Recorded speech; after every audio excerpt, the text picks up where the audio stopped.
My name is Dr. Erica Torres, and I'm the System Vice President of Mission Integration at Peace Health. Today, I'd like to talk to you about Peace Health's commitment to diversity, equity, and inclusion. The CHA Pledge has identified the following pillars in the work towards confronting and dismantling racism. They include putting our own house in order, building right and just relationships with our communities, and leveraging our united and powerful voice to advocate for changes. We're taking the commitment to this pledge seriously, and we know it calls us to do work that may be new or challenging. This slide depicts some of the outcomes of our efforts. As you read through this slide, I want to end with this thought. Dr. Ken Hardy writes about the tasks of the privileged and the tasks of the subjugated in working towards achieving anti-racism. One of the points he discusses for the tasks of the privileged is the need to develop thick skin.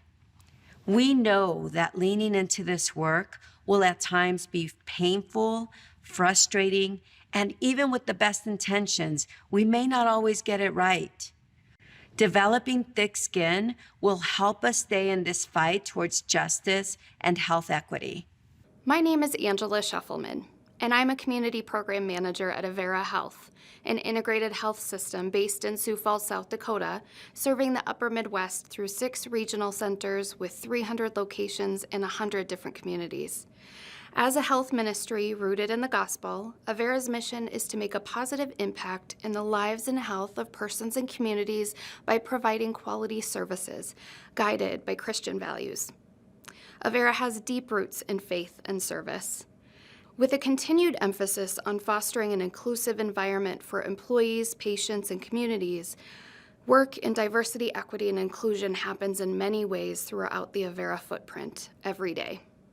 One of these important efforts is the Avera Community Health Resource Center located in Sioux Falls, South Dakota, in which I have the privilege and honor of managing.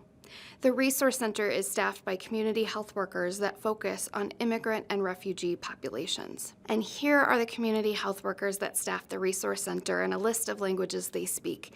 I think we're up to 15 now.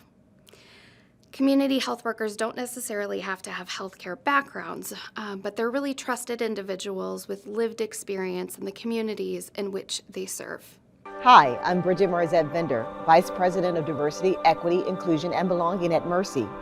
You may have noticed an extra letter in my title. That's because at Mercy, we define our diversity efforts as encompassing 4 areas. You likely already know what diversity, equity, and inclusion are. But let me explain our 4th concept of belonging.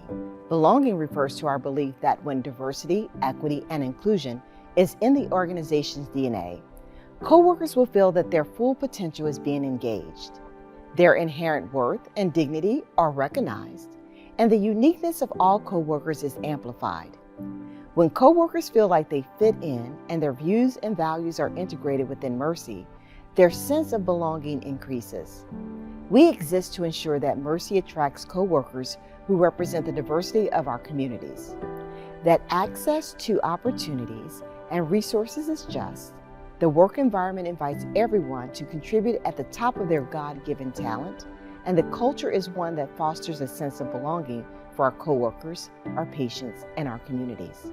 One of our councils making a significant impact is our Disability Resources Council, which we will highlight today. Today, I'd like to focus on a few of our initiatives our Disability Resources Council is engaged in across our ministry. One of the areas we focus on in education is training our recruiters and hiring leaders on how to best accommodate a candidate with a disability. In 2022, we held our inclusive interview training to empower our recruitment team to interview and hire people with disabilities.